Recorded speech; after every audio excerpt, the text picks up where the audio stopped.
a recordar lá para casa que o tema hoje vai pegar fogo, atenção à jogada. Olha, o que leva uma igreja a ter conflitos internos? O que é que se passa dentro da igreja? O que é que pessoas que creem em Deus, pessoas de Deus acima de tudo, têm conflitos, ainda por cima na casa de Deus?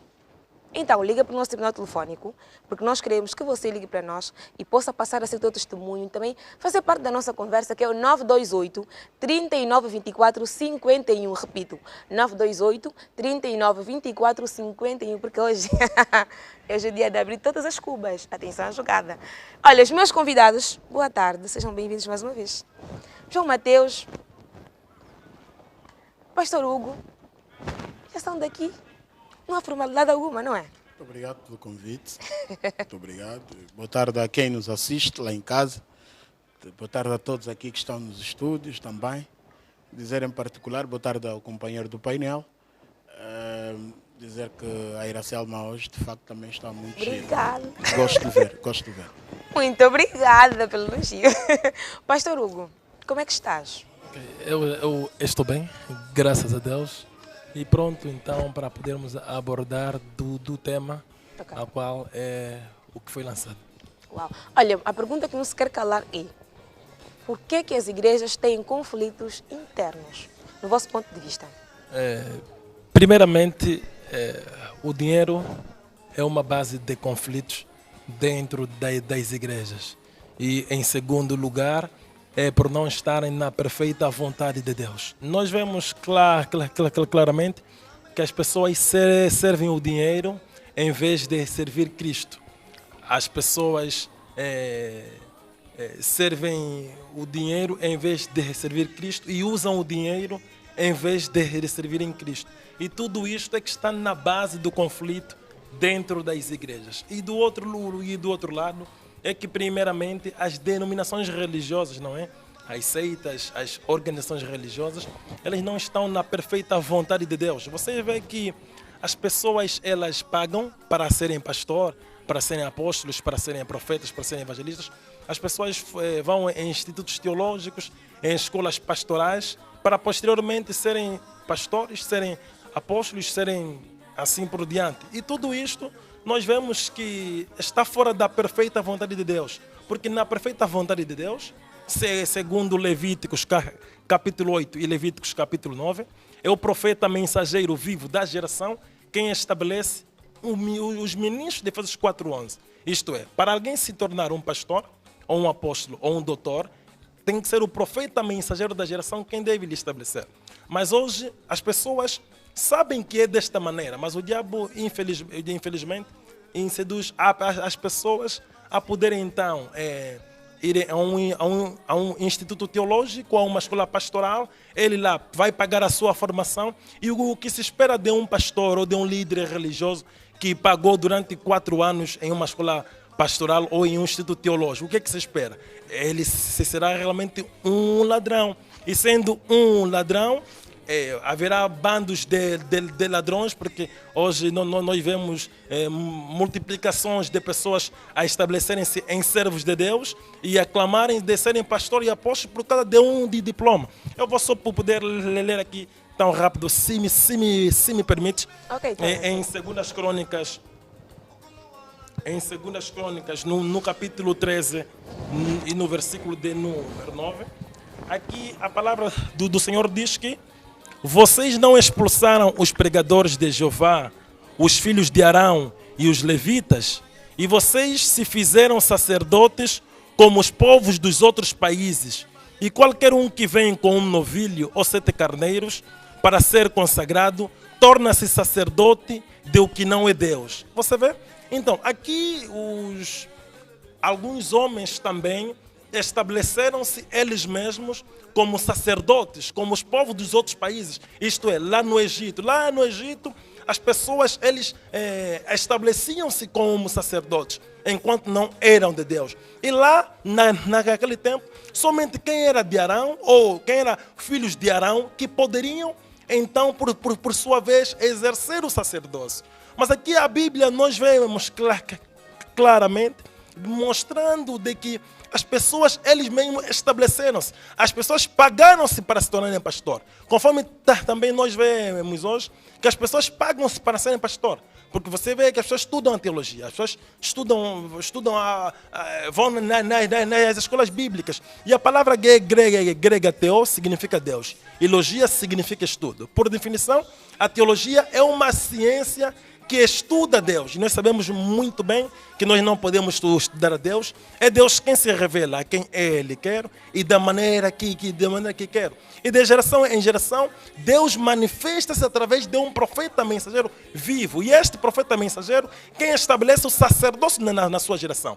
Como as pessoas, devido à dureza da vida e à falta de emprego, forçaram-se a se tornarem servos de Deus, por esta razão que agora há um conflito, porque ninguém sabe o que ele deve fazer. Ninguém conhece ou ninguém compreende a sua função, porque eles mesmos estabeleceram-se como apóstolos. Eles mesmos estabeleceram como profetas, como os doutores e assim por diante. E é por essa razão que nós vemos que as igrejas, elas simplesmente vão se dividindo.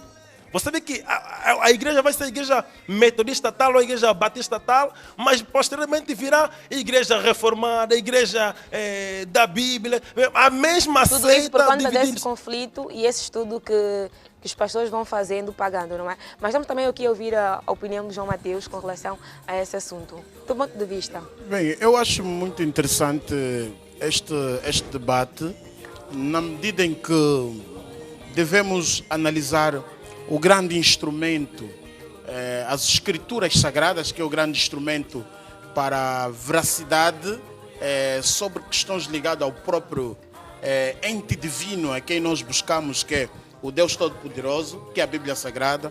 Eu acho que nós precisamos melhorar, e do ponto de vista acadêmico, eu estou a falar da academia, não é? Estou a falar mesmo de escola.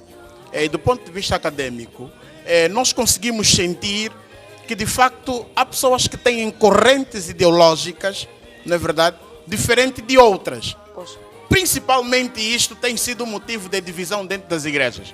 Correntes ideológicas. Eu acredito num determinado Deus pintado de uma determinada figura. Eu acredito num determinado Deus centrado na Bíblia Sagrada. Quem de facto tiver um desvio desta ideologia no meio de um determinado grupo, claro que poderão de facto andar em caminhos diferentes. E a própria Bíblia Sagrada faz alusão como poderão dois andar juntos se não estiverem de acordo. Ok? Não é possível.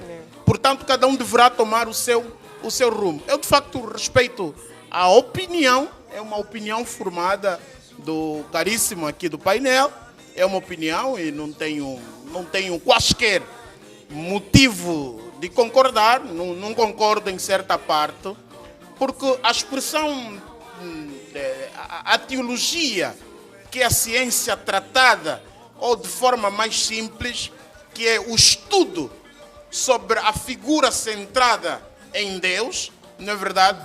Se é de facto um estudo, onde se faz um estudo é numa escola, numa academia. Portanto, os tempos mudaram. Nós, por exemplo, não estamos no tempo de Moisés, ou no tempo da lei hebraica, ou mosaica, digo, não é verdade? Em que nós aceitávamos dente por dente, olho por olho. Nós não estamos nesse tempo. Nós não estamos no tempo em que se alguém roubar o filho de outrem e depois for à justiça, não chega na justiça de um rei e o rei diz que vou dividir ao meio. Nós não estamos nesse tempo. Os tempos evoluem, ok? O tempo muda. O tempo não é estático. O tempo vai mudando. E nessa perspectiva, e eu creio piamente, essa é minha ideologia, eu creio que Deus vai usando os seus filhos para que abram as suas mentes e possam fazer o melhor entendimento da Bíblia Sagrada. Um dia, eu estive a acompanhar meticulosamente o comportamento de formigas. As formigas têm hábito de andar como é que se diz? Em fila, né? Em filadeiro. Fazer um filadeiro. O que estiver em frente Se você mudar com uma barreira o caminho do que estiver em frente e ele for à esquerda, todo mundo vai à esquerda. É exatamente isso. Isso significa um padrão ideológico. Quer dizer que todo mundo segue aquele. O que eu acho fundamental, enquanto nós formos jovens, mesmo estando dentro de uma determinada instituição religiosa, atenção, eu vou repetir para falar devagar, para que todo mundo me entenda. Quando nós estamos dentro de uma instituição religiosa ou de uma denominação religiosa, temos que ter, nós temos um líder, né? Temos um líder, ótimo. Nós também temos a nossa cabeça, onde ocorrem as nossas sentenças. O líder falou A, e o instrumento que o líder usa na igreja é a Bíblia Sagrada. Imagina que o líder, o que ele fala, não tem respaldo do ponto de vista bíblico. Quer dizer, não tem fundamentos bíblicos. Não significa, porque você está na mesma instituição que o teu líder, não significa que você não pode dizer ao líder, primeiro, respeito a sua posição como líder, mas não concordo. Eu não sou obrigado a concordar com tudo o que ocorre dentro da TV Palanca. A Iracelmo, você é funcionária da TV Palanca. Nem tudo o que o PCA decide do ponto de vista da instituição, você concorda.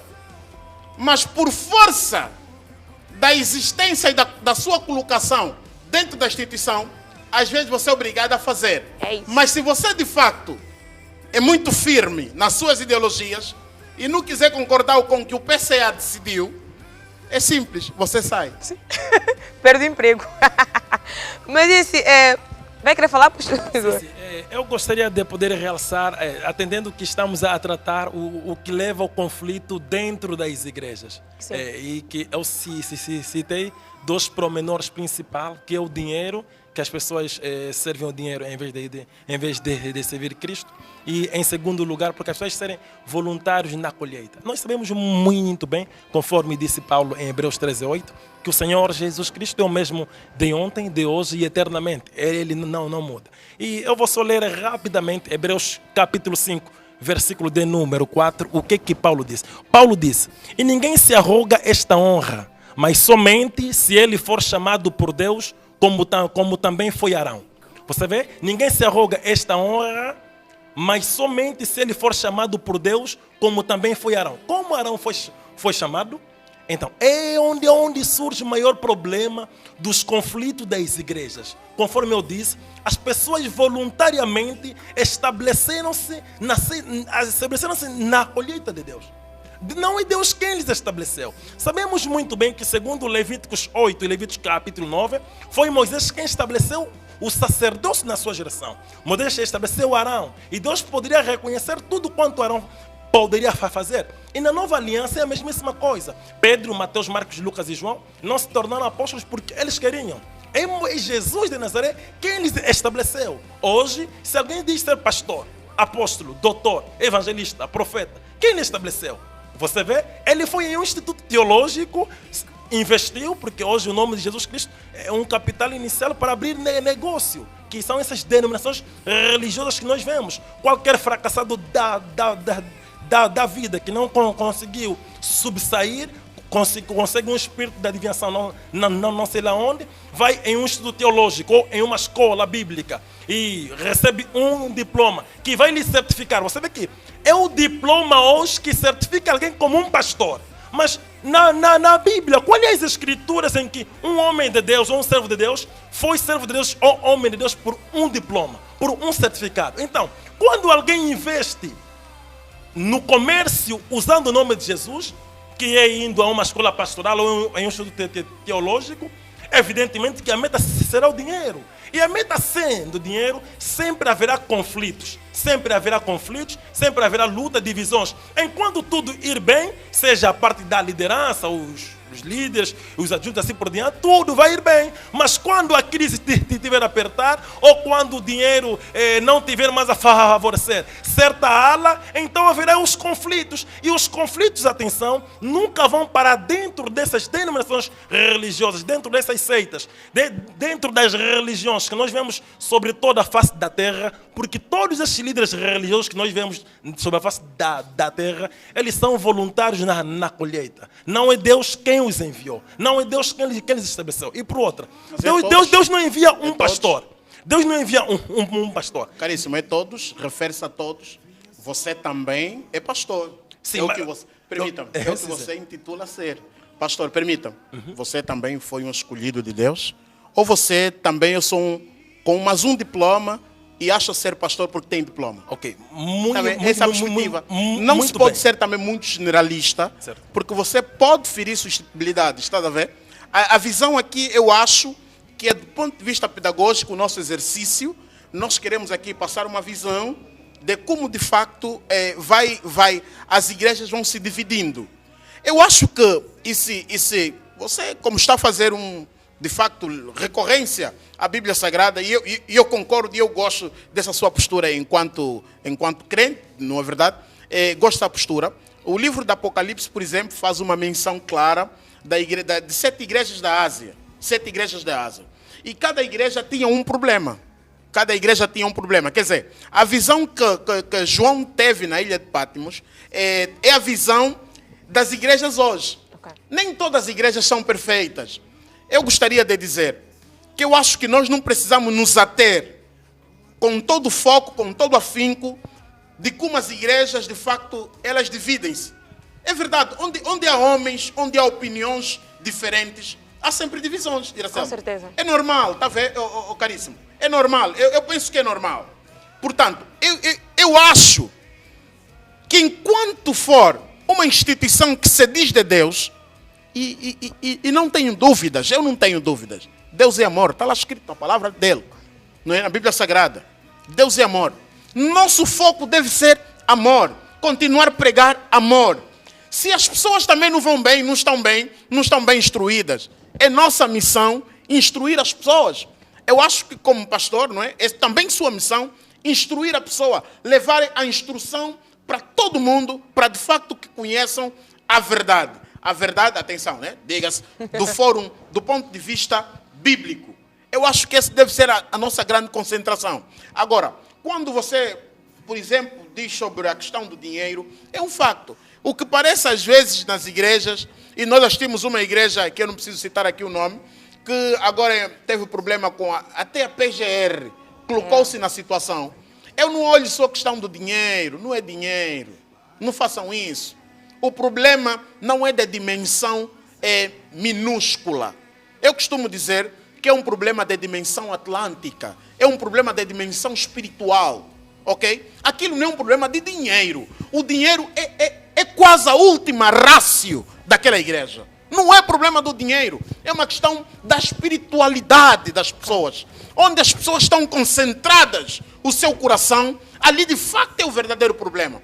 Quando o nosso coração estiver concentrado em Cristo Jesus, eu acho que todas as outras coisas nos serão acrescentadas com muita naturalidade e sem qualquer tipo de problema. Eu acho que deve ser essa a nossa perspectiva, o nosso foco, olhar as questões do ponto de vista pedagógico e do ponto de vista da instrução que se quer levar com alguma cautela aos telespectadores. Olha, Pastor Hugo, nós vamos já retomar a nossa conversa. Vamos para um rápido e curto intervalo, voltamos já já. Não sai daí.